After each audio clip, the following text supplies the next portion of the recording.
మీ ఆధ్యాత్మిక మనుగడకు ఏదైనా అడ్డు తగిలినా లేదా ప్రతిబంధకమవుతున్నా వాటి సంగతి ప్రకృతి చూసుకుంటుంది అన్న ఏకైక ఆలోచనను నాకు బాబూజీ ఇచ్చారు.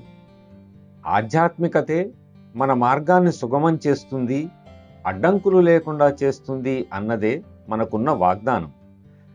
మీ అందరూ దీని గురించి ఆలోచిస్తారని, మీకు ఎలాంటి పరిస్థితులు ఎదురైనా సరే మీరు మీ మార్గాన్ని విడిచిపెట్టే అవసరం రాకూడదని నేను ప్రార్థిస్తున్నాను. ఎందుకంటే ఒక్కసారి పోగొట్టుకున్నారంటే మళ్ళీ కనుగొనలేకపోవచ్చు.